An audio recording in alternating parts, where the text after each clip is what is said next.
أعوذ بالله من الشيطان اللعين الرجيم. بسم الله الرحمن الرحيم. الحمد لله الذي لا يبلغ مدحته القائلون ولا يحصي نعماءه العادون ولا يؤدي حقه المجتهدون.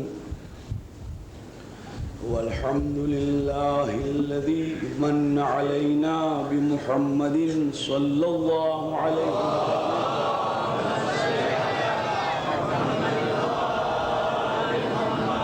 وبآله الطيبين الطاهرين المعصومين، واللعنة الدائمة على أعدائهم ومبغضيهم وغاصبي حقوقهم من ليلنا هذا إلى يوم الدين. أما بعد، فقد قال الله سبحانه تبارك وتعالى في الكتاب المجيد والفرقان الحميد: بسم الله الرحمن الرحيم. إنا نحن نزلنا الذكر وإنا له لحافظون. صلوات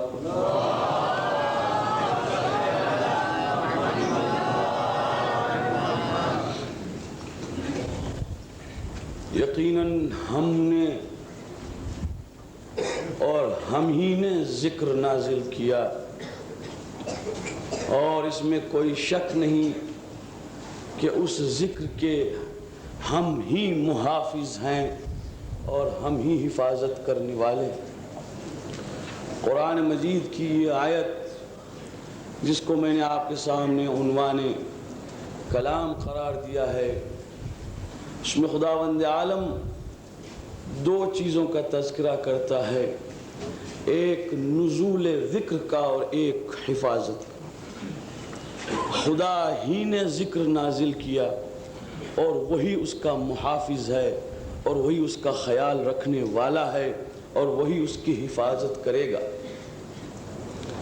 یہ ذکر عام تفسیروں میں جہاں لوگوں نے تفسیریں کی ہیں، اس سے مراد قرآن مجید لیا ہے، مگر تفسیر اہل بیت میں ذکر سے مراد صرف قرآن مجید نہیں ہے، بلکہ وہ بھی ہیں جو قرآن لے کر آئے.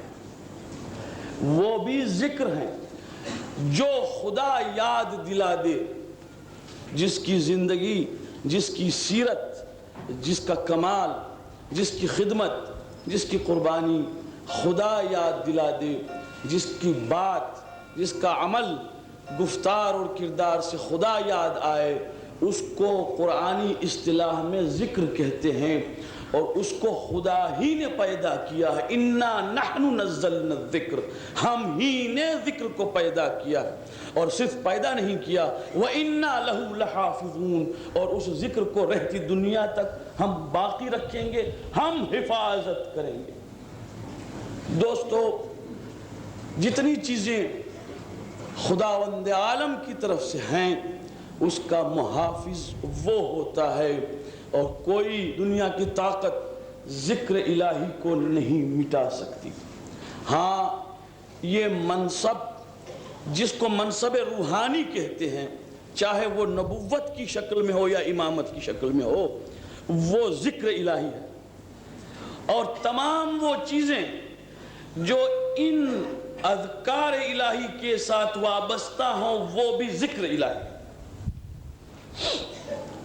مثلا حضرت ابراہیم نبی تھے، ذکر الہی. حضرت اسماعیل نبی تھے، ذکر الہی. مگر بچپنے میں اسماعیل کی ایڑیوں کے رگڑنے سے جو کنواں اور چشمہ پیدا ہوا جس کا نام زمزم ہے، وہ بھی ذکر الہی. ورنہ مسلمان آج ڈبہ بھر کر زمزم کا پانی نہ لاتا.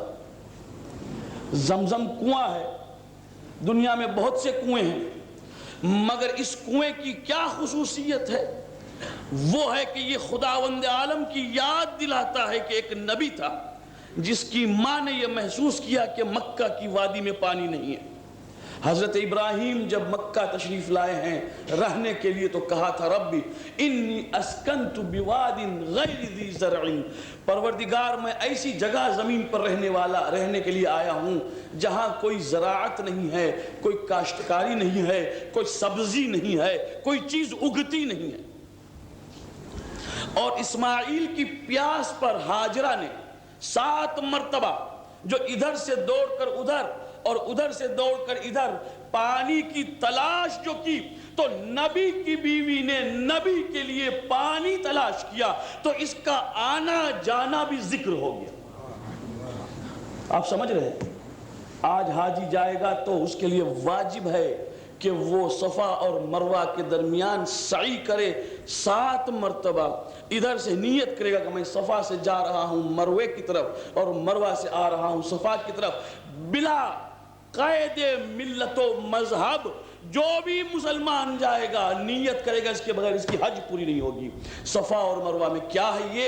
یہ ایک ذکر الہی ہے جس کو خدا نے زندہ رکھا ہے، اس لیے کہ اس کی نسبت بھی ذکر الہی کی طرف۔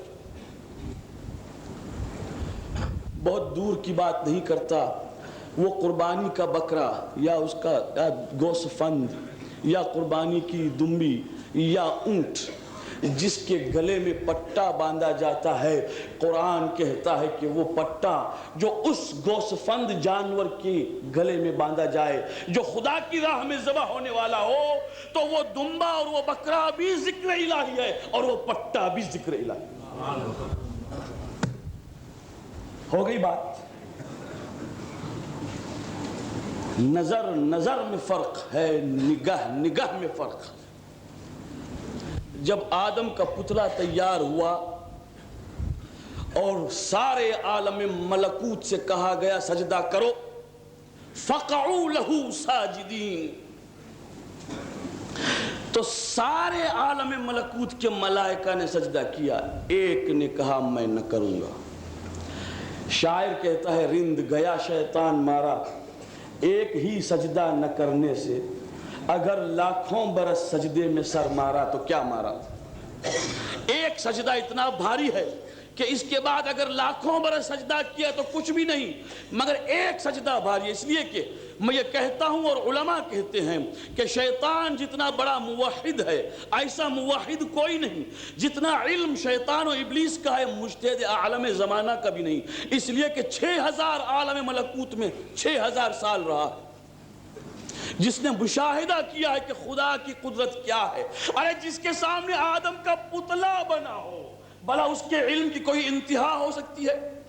ایسا عالم ابلیس خداوند عالم کی درگاہ سے نکالا جاتا ہے اس لیے کہ اس نے اطاعت نہیں کی، مگر اس نے کہا کیا؟ کہا یہ کہ جب خداوند عالم کی طرف سے سوال ہوا ما منعک الا تسجد، ارے کس چیز نے تجھ کو روکا کہ تو سجدہ کرے؟ کیا تو استکبرتا، اپنے آپ کو بہت بڑا سمجھتا ہے؟ ام کنت من العالین، کیا تو بہت بلند ہے؟ تو اس نے جواب میں کہا خلقتنی من نار وخلقتہ من طین، تو نے مجھ کو آگ سے پیدا کیا اور اس کو تو کھنکھناتی مٹی سے پیدا کیا۔ اب جانتے ہیں کھن کب ہوتی ہے مٹی میں؟ جب سڑ جائے، جب پرانی مٹی ہو تو مٹی کے ڈھیلے میں کھن کی آواز آتی ہے۔ اسی لیے اور جگہ پر خدا نے کہا ہے کہ من حمأ مسنون، ایسی مٹی سے کہ جو کھناتی ہو۔ تو شیطان کہتا ہے کہ تو نے اس کو میرے سامنے مٹی سے پیدا کیا اور تو خود کہتا ہے کہ مجھے آگ سے پیدا کیا۔ آگ میں ایک روشنی ہوتی ہے، مٹی میں کثافت ہوتی ہے، بس جس چیز سے تو نے مجھے پیدا کیا وہ بہتر ہے اور آگ کثیف نہیں ہے، لطیف۔ اسی بنا پر میں کیسے سجدہ کروں؟ دوستو ایک بہت بڑی بات یہاں شیطان بھول گیا، وہ اس بات کو دیکھتا تھا کہ کون کس سے بنا ہے، وہ یہ نہیں دیکھتا ہے کہ کون کس کی طرف منسوب ہے۔ بس اسی لیے جب دنیا کبھی اعتراض کرتی ہے کہ ذریح محمد لوہے سے بنی ہے، چومو نہ، وہاں جائیے مکے میں تو آپ کو روکتے ہیں کہ زری کو نہ چومو اور کہتے ہیں ہادہ حدید، یہ تو لوہا ہے، مات محمد، محمد مر گیا۔ وہ یہ نہیں سمجھتے ہیں کہ لوہا ہو یا چوب ہو، بھائی جس نے یہ دیکھا کہ یہ کس سے بنا ہے اس کی نظر شیطانی ہے، اور جو یہ دیکھے کہ یہ کس چیز کے لیے بنا ہے اس کی چیز نظر ملکوتی۔ اسی واسطے دوستو ہم نسبتوں کو دیکھتے ہیں اور ذکر الہی کی طرف جو نسبت رکھے چیز اس کی ہم قدر کرتے ہیں، اس کی ہم عظمت کرتے ہیں۔ جب قربانی، جب بکرے کے گلے کا پٹا بھی جس کو بدن کہتے ہیں، اگر وہ اللہ کی نشانی قرار پا سکتی ہے تو اس سے بڑھ کر اور کیا بتاؤں کہ کون سی چیز۔ شیخ علی اکبر نہاوندی اپنی کتاب خزینۃ الجواہر میں لکھتے ہیں کہ کربلا مقدسہ میں ایک مرتبہ ایک نصرانی آیا اور وہ اس بات کا دعویٰ کرتا تھا کہ میں اپنے رمل کے حساب سے بہت سی خفیہ چیزوں کو جان لیتا ہوں، یہاں تک کہ اگر کوئی چیز تمہاری گم ہو جائے تو میں اپنے رمل کے حساب سے تمہیں بتا دوں کہ وہ کیا ہے، کوئی چیز تم چھپا دو تو میں اپنے حساب سے بتا دوں کہ تمہارے ہاتھ میں، تمہارے قبضے میں کیا ہے۔ اس زمانے کے مجتہد کے پاس اس کو بہرحال پھرتے پھرتے لے آئے۔ مجتہد نے سنا اور کہا یہ بھی ہو سکتا ہے، ایک فن ہے، ایک علم، مگر آج تم ہمارے گھر آنا تو ہم بھی تمہارے اس علم کا فائدہ لیں گے۔ جب وہ آیا ہے گھر پہ تو مجتہد نے اپنی مٹھی کے اندر ایک چیز چھپا کے کہا بتا اب اس میں کیا ہے۔ شیخ علی اکبر نہاوندی علیہ الرحمہ لکھتے ہیں کہ اس نے اپنے رمل کا حساب تو لگایا مگر پسینہ چھوٹ گیا، پسینہ چھوٹ گیا، عرق ریزی ہونے لگی اور اتنا سٹ پٹایا، اتنا گھبرایا کہ اس کی لبیں تھر تھرانے لگی، ہونٹ اس کے ہلنے لگے۔ جب مجتہد نے کہا کیوں بھائی کیا بات ہے، گھبراتا کیوں؟ کہا مجھے معلوم ہے کہ اس میں کیا ہے مگر دماغ کام نہیں کرتا کہ یہ کون سی چیز اور یہ چیز آپ کے قبضے میں آئی کیسے۔ اس دنیا میں اس چیز کا قبضے میں آنا ناممکن ہے، کسی انسان کے پاس یہ چیز ہو نہیں سکتی، آپ کے پاس یہ آئی کیسے؟ کہا کچھ بھی ہو تو بتا دے کیا ہے۔ کہا میرا حساب کہتا ہے کہ آپ کے ہاتھ میں جنت کی مٹی ہے، اور جنت کی مٹی دنیا میں کہاں ہو۔ ایک مرتبہ ہاتھ کھول کے کہا یہ وہ خاک ہے جس کو خاک تربت امام حسین کہتے ہیں، جس کے لیے کہا گیا تھا کہ تربت امام حسین کی خاک خاک شفا ہے، یہ جنت کی مٹی ہے دوستو۔ اگر کسی کے قبضے میں آ جائے بس ادھر خون حسین سے یہ مٹی ملا اور ادھر یہ شفا بن جائے، اسی کو کہتے ہیں ذکر الہی جو محفوظ رہتا ہے۔ شام کے قریب حلب ہے جس کو انگریزی میں الیپو کہتے ہیں، جب کہ کاروان چلا ہے دوستو اور جب حسین کا سر ساتھ چلا ہے، یہ دشمنوں کا طریقہ تھا کہ وہ دن میں صندوق کے اندر سے سروں کو نکال کے نیزے پہ چڑھا دیتے تھے اور جب رات ہوتی تھی تو ان سروں کو اتار کے صندوق میں رکھ دیتے تھے۔ ایک مرتبہ صندوق سے سر جو نکالا تو پتھر پہ رکھا اور ایک چھوٹا سا قطرہ خون مبارک امام حسین کا سر اقدس سے نکل کر اس پتھر پہ آ کے گرا۔ دشمن تو چلے گئے سر کو لے کر۔ ہر روز عاشور وقت عصر اسی پتھر سے اس ایک خون کے قطرے سے خون ناحق کا فوارہ نکلتا تھا، برسوں تک نکلا، یہاں تک کہ دشمنوں نے اس پتھر کو دفن کر دیا، مگر دوستوں نے اس کے اوپر ایک قبہ بنایا جو آج تک موجود ہے، جس کا نام ہے قبۃ القطر۔ یہ قطرہ خون حسین کا قبہ ہے باقی۔ یہ یاد رکھیے کہ جو خدا جب کسی کو منسوس کرتا ہے تو وہ باقی رہتا ہے۔ ایک مرتبہ صاحب جلاء العیون لکھتے ہیں کہ میرے اور آپ کے سید و آقا مولائے متقیان امیر المومنین علی بن ابی طالب صلوات اللہ وسلم علیہ وقت ظہر مسجد میں آئے، نماز کے وقت سے پہلے اپنی تعقیبات میں تھے، اپنی عبادت میں تھے کہ اتنے میں ابو سفیان داخل ہوا۔ پیغمبر کی وفات کے بعد معاویہ کا باپ ابو سفیان داخل ہوا، دونوں آنکھوں سے اندھا تھا، ساتھ میں ایک غلام تھا. اور جب اذان کا وقت آیا تو اس وقت تک مسجد میں 3 ہی آدمی تھے, ابھی مسلمان آ رہے تھے. مؤذن نے اذان میں کہا اشہد ان محمد رسول اللہ, جب کہا کہ میں گواہی دیتا ہوں کہ محمد اللہ کا رسول ہے, تو ابو سفیان نے چونکہ اندھا تھا, دیکھتا نہیں تھا, اپنے غلام سے کہا مسجد میں کوئی ہے؟ تو غلام نے کہا کوئی نہیں ہے. تو اس نے کہا خدا اس محمد سے پہنچے کہ اس نے اپنا نام اذان میں ڈال دیا تاکہ قیامت تک اس کا نام باقی رہے. کتنا یہ پولیٹیکل آدمی تھا کہ اس نے اپنے نام کو اذان میں ڈال کر 5 مرتبہ دن میں اذان پر سے تشہیر کرا دیا. مولا نے یہ سنا اور ایک مرتبہ دیکھ کے کہا ابو سفیان تیرے دل کا مرض ابھی تک نہیں گیا, یاد رکھ اذان سے محمد کا نام نکال دے, نکالنا ہو تو جب تک خدا کا نام باقی ہے محمد کا نام زندہ. اسی پر ابو سفیان نے کہا تھا خدا لعنت کرے اس شخص پر جس نے مجھے کہا کہ مسجد میں کوئی نہیں ہے. اگر مجھے معلوم ہوتا کہ علی ہے تو میں یہ نہ بولتا. کیوں مجھے نہیں کہا گیا کہ مسجد میں کوئی نہیں؟ کیا بات ہے؟ بات صرف اتنی ہے کہ دل میں یہ خیال تھا کہ اذا مات محمد مات دینہ, جب محمد مر جائیں گے ان کا دین مر جائے گا. مگر یہ نہ سمجھ سکے کہ انا اعطیناک الکوثر فصل لربک وانحر ان شانئک هو الابتر. اے محمد ہم نے تجھ کو خیر کثرت سے دی ہے, تو اللہ کی عبادت کر اور قربانی دے, اور اے محمد دشمن تیرا دم بریدہ ہے, تو ہمیشہ کے لیے باقی. یاد رکھیے میرے دوستو, یہ منصب روحانی ہے.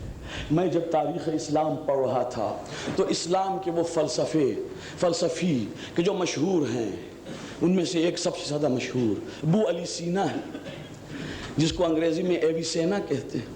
ابو علی سینا زبردست فلسفی ہے. آج بھی دنیا یورپ اس کی کتاب پڑھے اور دنیا یورپ پڑھ کے تسلیم کرے کہ ایسا مفکر اور ایسا فلسفی بہت کم گزرے ہیں دنیا میں کہ جس نے بغیر رصد کے, بغیر ایکسپیریمنٹ کے, لیبارٹریز کے دنیا میں زبردست انکشافات. ایسا شخص کہتے ہیں کہ بہت ذہین تھا, یعنی صرف سائنٹسٹ نہیں تھا, صرف فلاسفر نہیں تھا, بلکہ انٹیلیجنٹ تھا. اور صرف انٹیلیجنٹ نہیں تھا بلکہ صاحب کرامات بھی تھا. خدا جب چاہتا ہے تو ایک ہی شخص کے اندر بہت سے کمال کو دے دیتا ہے, اس کے ہاں کوئی کمی نہیں. تو کسی ایک شاگرد نے ان سے کہا تھا کہ آپ اتنے صاحب کمال ہیں, نبوت کا دعویٰ کیوں نہیں کرتے؟ یہ 4 صدی کی بات ہے, 4 صدی ہجری, آج سے 1000 سال پہلے کی بات. آج بھی ابو علی سینا کی کتاب القانون انگریزی میں پڑھائی جاتی ہے, جس کو کینن کہتے ہیں. 1000 سال سے یہ زندہ ہے فلسفی. اشارات اس کی کتاب, قانون اس کی کتاب, شفا اس کی کتاب آج بھی پڑھی جائے. اور فلسفی ایسا کہ آج بھی دنیا ابو علی سینا کو سمجھنے سے عاجز ہے. اتنا گہرا مفکر. اس نے جواب میں کہا بھائی میرا کام نبوت کرنے کا, نبوت روحانی چیز ہوتی ہے, اس کے پیچھے خداوند عالم کی طرف سے طاقت ہوتی ہے, یہ میرا کام نہیں ہے. کہا کیوں نہیں؟ پیغمبر نے کیا, آپ بھی کر لیجئے, ہم ابھی آپ کی نبوت کو ایڈورٹائز کر دیں گے. کہا ایک بات سن اور یاد رکھ, جس کی نبوت پر علی جیسا ایمان لایا ہو, جس کی نبوت پر علی جیسا مفکر و حکیم ایمان لایا ہو, ایسا نبی ہونا چاہیے. میں اپنے آپ کو علی کے سامنے کفش بردار دیکھتا ہوں, جوتا اٹھانے والا بھی نہیں ہوں. جب میرا آقا علی محمد پر ایمان لائے تو محمد کتنا بلند ہوگا. یاد رکھ کے میرا کام نہیں ہے. مگر آپ جانتے ہیں فارسی میں کہتے ہیں پیرانمی پرند مریدامی پرانند. پیر اڑتا نہیں ہے, مرید اڑاتا ہے. پیرانمی پرند, پیر کبھی اڑتا نہیں, مریدامی پرانند, مرید اڑاتے ہیں. اس لیے ان کو کہا کہ میاں کیجئے دعویٰ نبوت کا, اب یہ سب باتیں چھوڑ دیجئے. ہمدان کا یہ قصہ, رات کی سردی اور ٹھنڈی, اور وہ بھی یخ بستہ ٹھنڈی, برف جمی ہوئی ٹھنڈی. جو گئے ہیں ایران وہ جانتے ہیں. اور آج کا ایران برف دیکھنے کے لیے ایران جانے کی ضرورت کب ہے؟ کینیڈا میں دیکھ لیجئے، امریکہ میں دیکھ لیجئے، لندن میں دیکھ لیجئے، یخ بستہ ٹھنڈی، رات دونوں سوئے ایک ہی کمرے میں، استاد بھی اور شاگرد بھی۔ جب صبح صادق سے 1-2 گھنٹے کی باقی دیر تھی کہ ایک مرتبہ ابو علی سینا اٹھے اور اپنے شاگرد کو اٹھا کے کہا، میاں مجھے بہت پیاس لگی ہے، تھوڑا پانی۔ یہ اپنی اونگ ہٹا کے جو اٹھا، کہا کیا؟ کہا پانی۔ کہا ایسی ٹھنڈی میں پیاس لگتی ہے آپ کو؟ کہا ہاں مگر سخت پیاس لگی۔ کہا تھوڑا آرام کیجئے، ابھی دن ہو جائے گا پھر میں لاؤں گا پانی۔ کہا میاں میں ٹھہر نہیں سکتا ہوں، مجھے پیاس لگی ہے۔ تو اس نے کیا جواب میں کہا؟ کہا دیکھیے میں تو جاؤں گا مگر مر جاؤں گا، اس لیے کہ ٹھنڈی ہے، اسے کہ ٹھٹر کے خشک ہو جاؤں گا۔ آپ اگر پیاس کے مارے مر گئے تو 1 موت ہوگی، اور اگر میں پانی لینے گیا اور مر گئے تو 2 موت ہوگی۔ تو 2 موت کے بجائے 1 کا مرنا بہتر ہے، لہٰذا آپ مجھے محروم رکھیے، میں جانے والا نہیں ہوں۔ چنانچہ جو نہ جانا تھا سو نہیں گیا، مگر ادھر 1-2 گھنٹے کے بعد صبح صادق کا جو وقت آیا تو ابو علی سینا نے پہلے دریچے سے دیکھا کہ ایک 70-80 سال کا بوڑھا ہاتھ میں ایک چھوٹا سا لوہے کا ٹکڑا اور ایک ہاتھ میں پیالہ لے کر مسجد کے قریب آیا۔ وہ جمی ہوئی برف کی تہ پر لوہے کا ٹکڑا جو مارا تو نیچے پانی تھا، پانی اور وہ بھی سرد پانی، اس سے اس بوڑھے نے وضو کیا۔ صبح صادق وضو کرنے کے بعد جب نماز کا وقت ہونے لگا تو اسی بوڑھے نے تھراتی ہوئی آواز سے اذان دی، اور جب اس نے کہا اشہد ان محمد رسول اللہ تو اس وقت اپنے شاگرد کو جگا کے کہا ادھر آ دیکھ، 360 سال ہو گئے ہیں محمد کو، اس بوڑھے کو نہ کسی نے مارا ہے نہ گھر سے نکالا ہے، مگر اپنی مرضی سے اس سردی میں نکلا اور برف کی تہ کو توڑ کے پانی لیا اور تھراتے ہوئے اعضاء کے ساتھ وضو بھی کیا، اور گواہی بھی دیتا ہے کہ میں گواہی دیتا ہوں کہ محمد اللہ کا رسول ہے۔ دیکھ اس کو کہتے ہیں نبوت۔ اب میں تیرے سامنے زندہ ہوں، کہتا ہوں پانی پلا دے، تو پانی پلانے کے لیے تیار ہے۔ جس کو خدا باقی رکھتا ہے وہ یوں باقی رکھتا ہے کہ انسان جاتا ہے اور خود گواہی دیتا ہے، نہ کوئی سپاہی اس کو پکڑے ہوئے ہے نہ کوئی فوج ہے، اذان دیتا ہے۔ دوستو اس کو کہتے ہیں وہ ذکر جس کی حفاظت خدا کرتا ہے۔ اور اسی بنا پر دوستو اہل بیت علیہ السلام ایک ذکر ہے اور اس ذکر کی حفاظت خدا کرتا ہے۔ حسین ابن علی کا تذکرہ ہو یا فاطمہ کا تذکرہ ہو، علی ابن ابی طالب کا ہو یا حسن کا ہو، امام جعفر صادق کا ہو، امام رضا کا ہو، یہ تذکرہ یہ ذکر الہی ہے، یہ باقی رہنے والے ہیں، جس کے لیے ہم اور آپ آج جمع ہوئے ہیں۔ اس ذکر کو اس طرح سے باقی رکھا کہ امام حسن عسکری علیہ السلام نے فرمایا کہ جس نے روز 40 زیارت کی امام حسین کی، اس نے مومن کی 5 نشانیوں میں سے ایک نشانی کو پورا کیا، چاہے وہ دور سے ہو چاہے وہ نزدیک سے ہو۔ اور آج کی شب اور کل جو شخص کربلا کی وادی میں پہنچا اور حرم حسین میں پہنچا، اس سے بڑھ کر خوش نصیب کوئی نہیں، اس لیے کہ یہ وہ شب ہے جس شب نظر رحمت پہلے زوار حسین ابن علی پر ہے، اس کے بعد عمرہ کرنے والوں پر ہے، بالکل اسی طرح جس طرح روز عرفہ کے لیے ہے اور جس طرح روز عاشور۔ کیوں؟ اس لیے کہ یہ ذکر خدا ہے۔ دوست میں جس سال پہلی مرتبہ حج کو جا رہا تھا تو ہوائی جہاز میں 2 مسلمان جمع ہو گئے، ایک مسلمان دوسرے سے پوچھ رہا تھا کہ تو پہلے مکہ جائے گا یا مدینہ؟ تو ایک نے کہا میں تو مکہ جاؤں گا، خانہ کعبہ اللہ کا گھر ہے، پہلے وہاں جاؤں گا پھر رسول کے پاس جاؤں گا۔ تو دوسرے نے کہا میں تو پہلے مدینہ جاؤں گا۔ تو اس نے اعتراض کیا کہ تم رسول کو خدا پر مقدم رکھتے ہو؟ اس نے کہا نہیں، پہلے جاؤں گا میرے رسول کے پاس اور کہوں گا شکریہ کہ تو نے خانہ کعبہ والے کو پہچنوایا، اگر محمد نہ ہوتے تو لا الہ الا اللہ میں نے سمجھتا۔ اسی لیے اگر حسین ابن علی نہ ہوتے تو محمد کو سمجھنا مشکل تھا۔ دوستو ایک 5 شلنگ، ایک 10 شلنگ، ایک 100 شلنگ کا چندہ نہیں مل سکتا اگر کنوکشن نہ ہو۔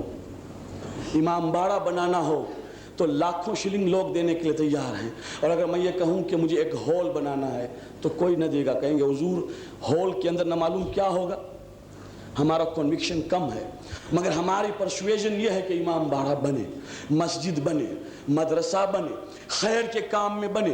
کوئی اپنے باپ کی روح کے ثواب کے لیے ڈانس نہیں کرواتا، مجلس پڑھواتا ہے، یاسین کا سورہ پڑھواتا ہے، خیر کے کام کرواتا ہے۔ دوستو اسی بنا پر جب ایک آدمی دھن کی سخاوت نہیں کرتا بغیر کنوکشن کے، کیا آپ اور میں یہ سمجھتے ہیں کہ حسین نے اپنا کنبہ لٹایا بغیر کسی کنوکشن کے؟ اسی لیے علماء سے جب پوچھا گیا کہ آپ بتائیں کہ کون سی چیز ہے جو آپ کو اتنی یقین مستحکم دلاتی ہے کہ خدا ہے، تو علماء نے جواب دیا کہ وجود خدا کی بڑی دلیل حسین کا خون ہے جو بہا۔ اس لیے کہ اگر کنوکشن نہ ہوتا تو مظلوم کربلا خون نہ بہاتے۔ ارے مرتے مرتے یہ کہا بسم اللہ و باللہ وعلا ملت رسول اللہ، اللہ کے نام سے جاتا ہوں اور اسی کے لیے جاتا اور ملت رسول خدا پر شہید ہو رہا ہوں۔ اسی لیے حسین نے خدا پہچنوایا، حسین نے رسول پہچنوایا، حسین نے قرآن پہچنوایا، حسین نے حجت پہچنوائی۔ ہاں دوستو، اس کا محافظ وہی ہے، اس کا محافظ خدا ہے، مگر ہم کو حکم ہے کہ ہم محافظت کریں۔ امام جعفر صادق علیہ السلام فرماتے ہیں کہ اس مجلس میں نہ بیٹھو جس مجلس میں تھوڑی دیر کے لیے بھی ہمارے امر کو زندہ نہ کیا جاتا ہو۔ ایسی بیٹھک میں نہ بیٹھو جہاں تھوڑی دیر کے لیے بھی، چاہے وہ 1 گھنٹے کی نشست ہو، مگر 5 منٹ اس میں ایسا بھی ہو کہ جس میں یحییٰ فیہ امرنا، ہمارا امر، ہماری حکومت، ہماری تبلیغ کو زندہ کیا جائے۔ اگر ایسی بیٹھک نہیں ہے تو وہ بیٹھک لہو لعب ہے کہ جہاں 1 گھنٹہ 2 گھنٹہ 3 گھنٹہ ہم بیٹھے اور امر الہی میں سے کوئی چھوٹی سی چیز بھی یاد نہ کی، اور اگر کی تو وہ پوری بیٹھک عبادت ہو جاتی ہے۔ کیوں؟ اسی لیے دوستوں کہ زندہ کرنا ہم کو حکم دیا گیا۔ اسی زندگی کے واسطے میں 2 چیز باتیں کرنا چاہتا ہوں۔ یہ جو عزاداری ہے، یہ جو رونا ہے، یہ جو گریہ ہے، یہ امام حسین کے ذکر کی حفاظت کرنے کا ایک طریقہ ہم کو کہا گیا کہ تم کرو۔ اگر ہم نہ روتے، اگر ہم کالے کپڑے نہ پہنتے، اگر ہم عزاداری نہ کرتے، جب بھی حسین کا ذکر زندہ رہتا، مگر ہمیں یہ حکم ہے کہ ہم بتائیں کہ ہم اس کو زندہ کرنے کے اندر شریک ہیں۔ کیوں؟ ایک زائر کربلا میں، پہلا زائر جب امام حسین کی قبر کے سامنے آیا ہے، جس کا نام ہے جابر ابن عبداللہ انصاری، تو اس وقت اس نے سلام کے بعد ایک جملہ کہا تھا۔ میں نے مصائب ابھی تک شروع نہیں کیے، مگر میں یہ کہہ رہا ہوں کہ جب سلام کر چکا، سلام کیسے کیا، کیوں کیا، وہ بعد میں مصائب میں پڑھوں گا، مگر جو اپنی بات کرنا چاہتا ہوں وہ سنیے کہ جب سلام کر چکا تو اس کے بعد اپنے غلام عطیہ سے کہا جابر نے کہ میں اور تو حسین کے ساتھ شہادت کے ثواب اور درجے میں شریک ہیں۔ تو غلام نے کہا جابر، نہ ہم نے گلا کٹایا، نہ ہم نے گھر چھوڑا، نہ ہمارے سینے پہ برچھی لگی، اور ہم شریک ہیں، کیسے شریک ہوں؟ تو اس وقت کہا خدا کی قسم، میں نے میرے حبیب محمد مصطفیٰ سے سنا کہ جس نے کسی قبر پر آ کر یہ سلام کرنے کے بعد اس کے عمل کو اپنا عمل قرار دیا، وہ اس کے ساتھ شہید ہے۔ آپ سمجھ رہے ہیں؟ تو اس کا مطلب کیا ہوا؟ اس کا مطلب یہ ہوا کہ جس نے حسین کی عزاداری میں اپنی زندگی کو اس کے عمل کے ساتھ آئیڈینٹیفائی کیا، وہ بھی شہید ہے۔ اسی پر ینابیع المودہ میں قندوزی نے لکھا کہ من مات فی حب آل محمد مات شہیدہ، جو محبت آل محمد میں مرا وہ شہید مرا۔ وہ یوں مرتا ہے کہ اپنے عمل کو اس کے ساتھ پابند رکھے، یوں ہی نہیں، زبانی جمع خرچ نہیں، بلکہ حقیقت کو سمجھ کر۔ دوستو یہ عزا میں رونا بھی ہے، اور میں یہ سمجھتا ہوں کہ عزا میں رونے سے بڑھ کر کوئی چیز نہیں۔ گریہ جو ہے وہ اصل عزا ہے، اصل عزاداری جو ہے وہ گریہ ہے۔ جبکہ محرم آتا تھا، امام جعفر صادق علیہ السلام اپنے گھر میں مجلس کیا کرتے تھے، جب امام رضا بھی مجلس کیا کرتے تھے، موسیٰ بن جعفر مجلس کیا کرتے تھے، امام محمد باقر مجلس کیا کرتے تھے۔ اور میں نے پڑھا ہے کہ بہت سی مجلسیں ہوتی ہیں، مگر جب جناب زینب کی شب وفات تاریخ آتی ہے تو ایک سید نے کربلا میں خواب میں دیکھا کہ امام زمانہ نے مجلس پڑھنا شروع کیا. امامہ اپنا اتارا اور مجلس پڑھی. اور مجلس میں کیا پڑھا؟ وہ خطبہ پڑھا جو زینب نے یزید کے دربار میں پڑھا تھا. اور اس سید نے کہا کہ آپ مولا آج کس مجلس میں ہیں؟ کہا آج ہماری دادی زینب کی وفات کی رات تھی. تو معلوم یہ ہوا کہ اس ذکر کو زندہ کرنے کے لیے ایک ہی چیز ہے اور وہ ہے عزاداری. مگر اس کو اس طرح سے ادا کرنا چاہیے کہ اس کا مفہوم ادا ہو. دوستو میں نے کہہ دیا ہے مگر میں نے سنا ہے کہ اس کے بعد بہت سی غلط فہمیاں پیدا ہو گئی مومنین میں. دوستو میں یہ کہا کرتا ہوں اور اب بھی کہتا ہوں کہ حسین پر رونا مردوں کی طرح رونا چاہیے, جوان مردوں کی طرح. آنسو بہتے جائیں, سنیے گا میرا, آنسو بہتے جائیں اور دل میں شعلہ بڑھتا جائے کہ اب میں باطل کے پاس نہ جاؤں گا, اب میں گناہ نہ کروں گا, اب میں بے نمازی نہ رہوں گا, اب میں اللہ کی اطاعت کروں گا, اور غم کے آنسو بہتے جائیں. اس کو کہتے ہیں رونا دوستو. اور میں روتا جاؤں اور میرے دل میں کوئی لگن نہیں, کوئی جوش نہیں, تو بتائیے کہ یہ رونا کاہے کا؟ یہ میں کہتا ہوں, میں نے کبھی رونے سے روکا نہیں دوستو. میں نے یہ کہا ہے کہ انسان مرد جب روتا ہے تو دنیا کو الٹ دیتا ہے. اور میں پولیٹیکل مجلسیں نہیں پڑھتا, مگر تاریخ ایران میں آج جو ملت مسلمہ نے ایران میں مل کر تختہ جبروت کا جو الٹ دیا ہے, اس کی تاریخ یہ ہے کہ یہ وہ ملت ہے کہ 14 صدیاں پہلے بہایا ہوا خون ایران میں اب تک زندہ ہے یا نہیں. آج بھی زنجیر کا ماتم ہوتا ہے اور ہر ایک شخص خون اپنا بہاتا ہے ایران میں, اس خون کے لیے جو کربلا میں 14 صدیاں پہلے بہایا گیا. آج بھی ماتم کرنے والا یا حسین کہہ کر اپنے سینے پر ایک سینہ زنی کرتا ہے اور خون بھی کبھی کبھی نکل آتا ہے, آج بھی روتا ہے. میں اور آپ اپنے باپ کی میت پہ اب نہ روئیں گے اگر 10 سال ہو گئے ہوں, 5 سال ہو گئے, یادش بخیر فاتحہ پڑھیں گے, مگر اب خون کے آنسو نہیں بہیں گے, پانی بھی نہیں بہے گا. اور یہ کیا بات ہے کہ اس پر اب بھی آنسو بہ رہے ہیں؟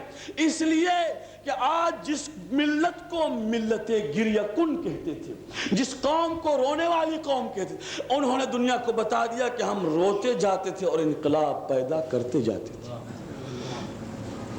ہوا کیا؟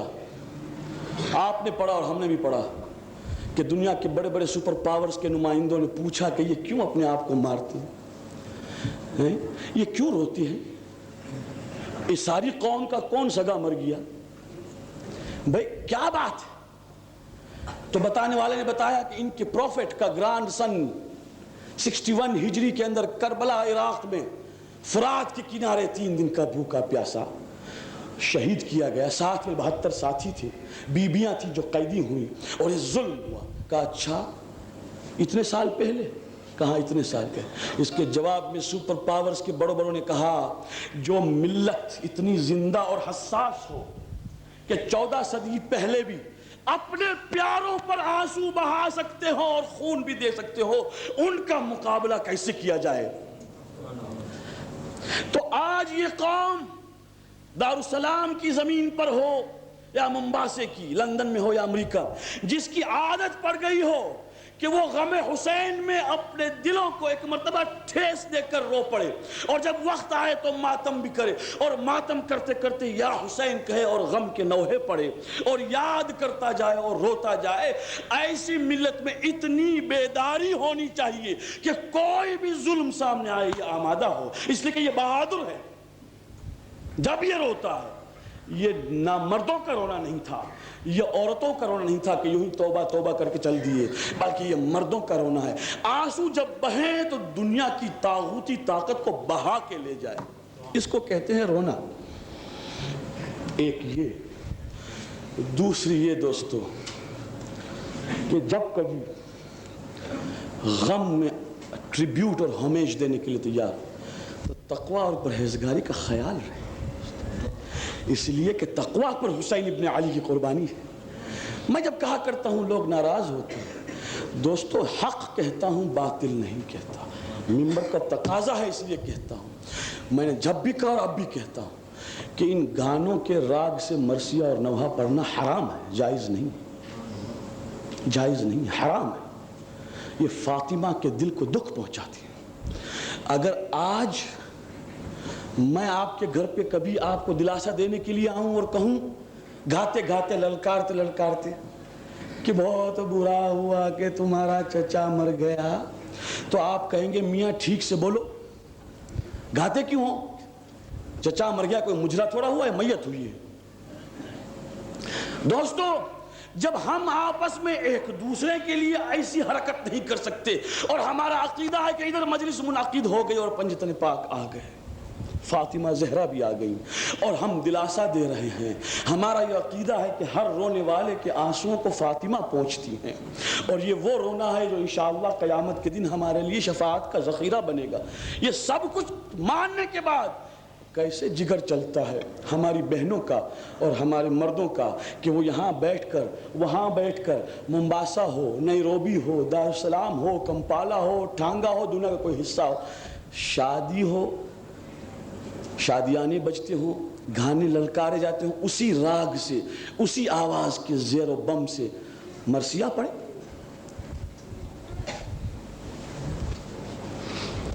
اگر آپ کو میری تیسری دوسری مجلس یاد ہے تو میں ایک بات کہتا ہوں، چبھے گی بہت مگر کیا کروں، کہوں گا، وہ یہ ہے کہ گانا تو حرام ہے، سب جانتے ہیں، اگر کوئی دیندار ہوگا تو گانا تو حرام ہے۔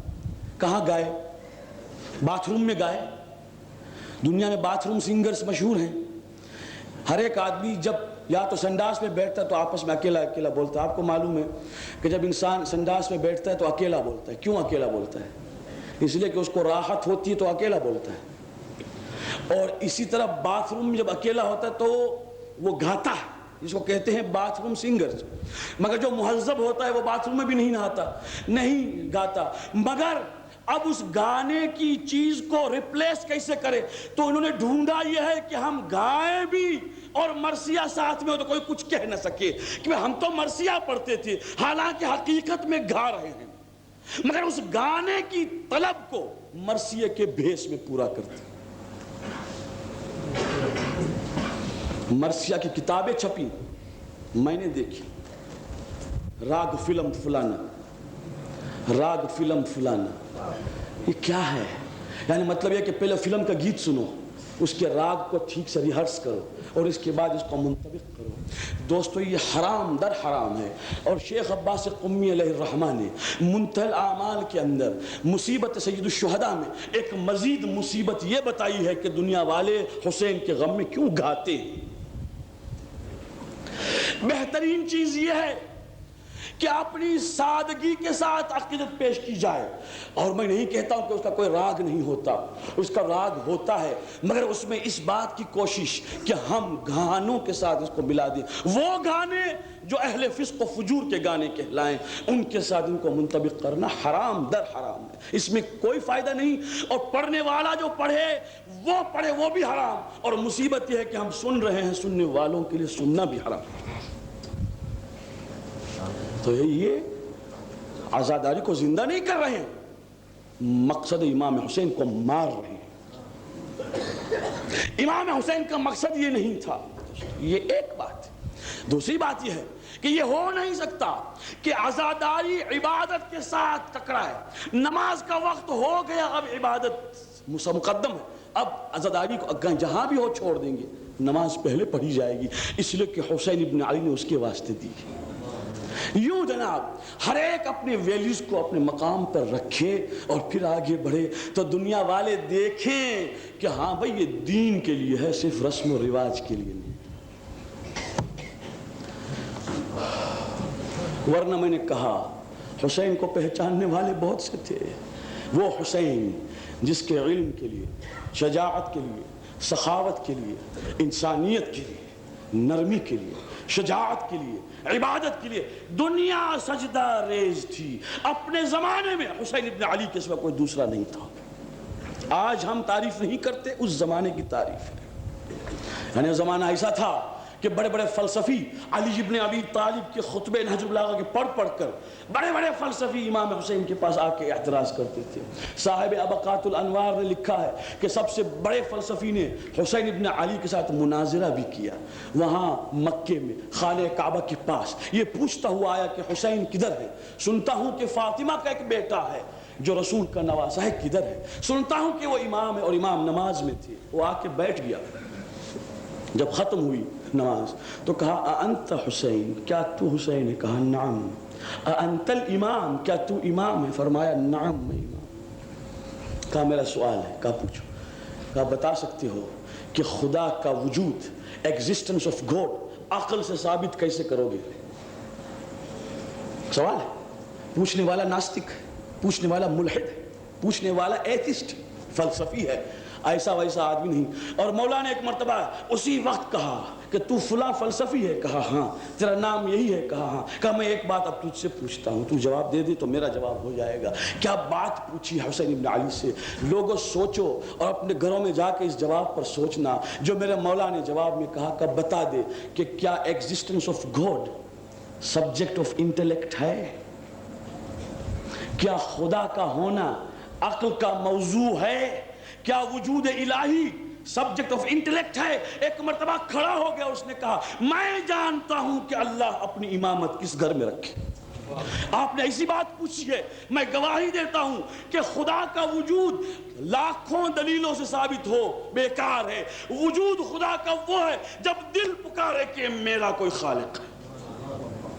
بس دوستو، یہ مظلوم کربلا نے اس وقت کیا ہے۔ لوگ جب آتے تھے، جب حسین مدینے سے مکہ آئے ہیں اسی سفر میں، تو مکے میں جب پہنچے ہیں، عبداللہ ابن زبیر نماز جماعت پڑھاتا تھا، مگر سارے صحابیوں نے اور صحابی کے فرزندوں نے مل کر یہ کہا کہ اب مکے کی سرزمین پر سوائے حسین ابن علی کے کوئی نماز جماعت نہیں پڑھا سکتا، اس لیے کہ عادل کیا بلکہ عادل آ گیا۔ عادل تو بہت دور کی بات ہے، خود عدل، مجسمہ عدل آ گیا، اب کوئی نماز نہیں پڑھا سکتا۔ ساری نماز جماعتیں بند ہو گئی۔ خانہ کعبہ کے چار طرف ایک ہی تکبیر ہوا کرتی تھی اور وہ تکبیر امام حسین۔ یہ عبادت، یہ تقوی، یہ پرہیزگاری۔ اور جب کوئی مانگنے والا آ جاتا تھا تو دنیا کہتی تھی دیکھو عبداللہ ابن جعفر کے پاس جاؤ گے ملے گا، عبید اللہ ابن جعفر کے پاس جاؤ گے ملے گا، مگر جو حسین کے پاس ملے گا وہ کہیں نہیں ملے گا۔ کیوں؟ کیا بات تھی؟ پیسے تو وہ بھی دیتے تھے اور پیسے یہ بھی دیتے تھے، مگر فرق کیا ہے؟ یہ شخص آیا ہے نماز صبح کے بعد اور مولا اپنے گھر میں تعقیبات کے لیے بیٹھے تھے، اپنے گھر میں مصلی پر سے تعقیبات ہو رہی تھی کہ ایک مرتبہ اس نے کہا السلام علیکہ یا حسین، سلام ہو آپ پر حسین۔ مولا نے دیکھا، کہا کیا؟ کہا مقروض ہوں، مسلمان ہوں، 4800 درہم مقروض ہوں۔ مولا اٹھے، اپنے گھر کے اندر گئے، درون خانہ میں سے ایک تھیلی نکالی اور تھیلی نکال کے آئے مصلی کے پاس، ایک پردہ درمیان میں رکھوا دیا اور پردے کے پیچھے سے وہ تھیلی دے دی اور کہا بندے خدا لے جا۔ ایک مرتبہ وہ پریشان تھا، اس نے کہا مولا کیا آپ میرا چہرہ دیکھ نہیں چاہتے کہ میرا چہرہ دیکھیں؟ یہ پردہ جو آپ نے کھینچا، کہا تو نہیں جانتا مانگنے والے کی آنکھیں شرم سے جھکی ہوتی ہیں، میں نہیں چاہتا کہ تیری نظریں جھکی رہیں، اس لیے کہ میں دے رہا ہوں اور تو لے رہا ہے، تو اس طرح سے لے گویا خدا دے رہا ہے۔ یہ حسین نے کہا، اس نے تھیلی کھولی اور تھیلی کی اشرفیاں گنی اور گننے کے بعد بے قراری سے رویا۔ جب رویا تو مولا نے کہا ممکن ہے کہ اس میں روپے کم ہوں، تو 4800 چاہتا ہے، اس میں کچھ کم ہے۔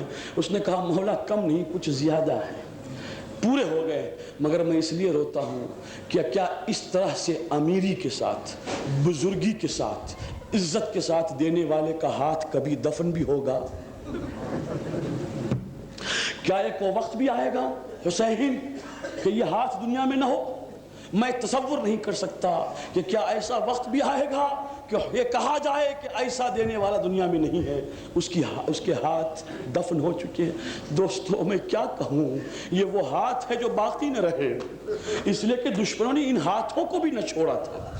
کن مصیبتوں کو بیان کریں دوستوں، شب اربعین ہے، مگر میں ایک بات کہنا چاہتا ہوں کہ مولا کی بزرگی دیکھیے، کہاں پر اپنی بزرگی، جب کربلا کی زمین خریدی ہے 60,000 میں خریدی اور خرید کے وقف کر دی۔ کربلا کی وہ زمین جہاں پر حسین دفن ہے اس پہ کسی کا احسان نہیں، وہ اس زمانے میں حسین کی خود کی پراپرٹی ہو گئی تھی، حسین نے خریدا اور خرید کے وقف کی۔ یہ کوئی نہیں کہہ سکتا کہ یہ زمین کسی اور کی تھی یا یہ زمین اہل بنی اسد کی تھی، نہیں، یہ حسین کی تھی، حسین نے خرید، اور خریدنے کے بعد اہل کربلا کو بلا کے کہا تھا، دیکھو اہل کربلا، جب یہاں میں شہید ہو جاؤں میری قبر بنا لینا،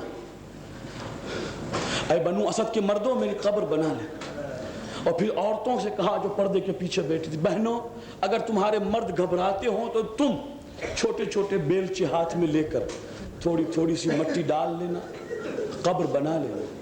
اور اس کے بعد چھوٹے چھوٹے بچوں سے کہا، اس لیے کہ حسین کے سپاہی مرد بھی ہیں، حسین کے سپاہی عورتیں بھی ہیں، حسین کے سپاہی چھوٹے بچے بھی ہیں۔ ایک مرتبہ دیکھ کے کہا، بچوں اگر تمہارے ماں باپ ڈرتے ہوں تو کھیلتے کھیلتے ایک مٹھی خاک ڈال دینا، میں چھپ جاؤں گا، کہا۔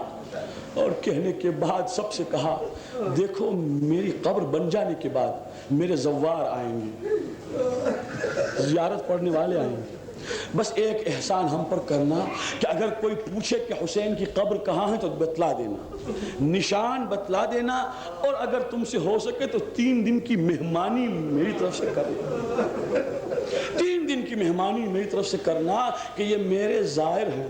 اللہ رب بزرگی حسین ابن علی کی، مولا ہم تو آتے ہیں زیارت کے لیے تاکہ خدا ہمیں بخشے، احسان آپ کا ہے کہ آپ کے جوار میں وہ چیز پیدا ہوئی کہ ہم آ کے اپنے آپ کو بخشواتے ہیں۔ مگر کیا مولا نے خیال رکھا ہے دوستو، ارباب سیر لکھتے ہیں کہ جب متوکل کا زمانہ آیا تھا اور جب زوار کے ہاتھ پیر کاٹے جاتے تھے، ایسے وقت میں بھی مولا نے خیال رکھا۔ ایک مرتبہ ایک عورت نکلی اور دجلہ پر جب پہنچی ہے پل پر تو سپاہیوں نے روکا اور کہا، اماں کہاں جاؤ گی؟ کہا کہاں جاؤں؟ اپنے سید و آقا کی زیارت کے لیے جاؤں گی۔ ارے میں نے آج تک اس بڑھاپے میں جو کچھ بھی جمع کیا ہے وہ اسی لیے جمع کیا ہے کہ حسین کی زیارت، کہا نہیں جا سکتا۔ حکم حاکم کا یہ ہے کہ ہاتھ کٹے اور پیر کٹے اس کے بعد جاؤ۔ ایک مرتبہ بڑھیا دیکھتی رہ گئی، ہاتھ بھی کٹے پیر بھی کٹے، اس کا مطلب یہ کہ مر جاؤں مگر حسین کی زیارت نہ ہو۔ مگر اس نے کیا نیت کی، اللہ یہ ہے ذکر اور یہ ہے حفاظت ذکر، کہ بڑھیا کہتی ہے ٹھیک ہے یہیں سے زیارت پڑھ لوں گی، میرے مولا گواہ ہے، مگر میں یہاں سے اب واپس گھر نہیں جاؤں گی، میں تو آگے بڑھتی ہوں۔ کہا بڑھیا ہاتھ کٹیں گے اور پیر کٹے گا، کچھ بھی ہو یہیں سے زیارت کروں گی، ہاتھ کٹے بھی اور پیر کٹے۔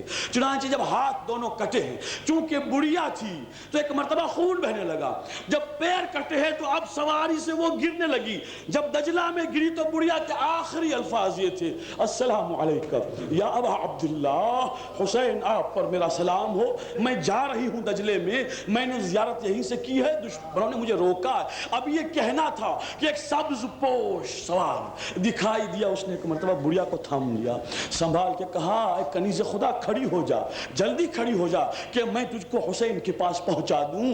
بڑھیا نے دیکھ کے کہا، میں کھڑی نہیں رہ سکتی، میرے تو پیر کاٹ دیے گئے، میرے ہاتھ کاٹ دیے گئے۔ آنے والے نے کہا کھڑی ہو جا، میں یہ کہتا ہوں اے زائرہ کھڑی ہو جا۔ خود نے محسوس کیا کھڑی ہو رہی ہے، سوار نے سواری پر بٹھلایا بھی احترام کے ساتھ اور کہا چلو چلو، میں ہوں نوکر حسین ابن علی کا، میں ہوں غلام اور خادم حسین ابن علی کا، چلو چلو۔ آگے بڑھتے گئے، کچھ دیر میں اس مقام پر جا کے کھڑا کیا جہاں پر ہم اور آپ زیارت پڑھتے ہیں ہمیشہ، جہاں پر حبیب ابن مظاہر کی قبر دکھائی دیتی، اتار دیا، کہا بڑھیا یہ ہے تیری منزل، پڑھ زیارت۔ اس بڑھیا کو خیال ہی آیا کہ میں آ تو گئی مگر جو مجھے لے آیا اس کا شکریہ تو ادا کریں۔ ایک مرتبہ پلٹ کے کہا کہاں جا رہے ہو سوار، ذرا اپنے ہاتھ بڑھا دے تو میں بوسہ لے لوں۔ تو ایک مرتبہ آنے والے نے کہا تھا، کنیز خدا ہاتھوں کا نہ پوچھ، میں تو عباس ہوں، میں نے ہاتھ فرات کے کنارے کٹوا دیے ہیں، ہاتھوں کا نہ پوچھ، میرا کام یہ ہے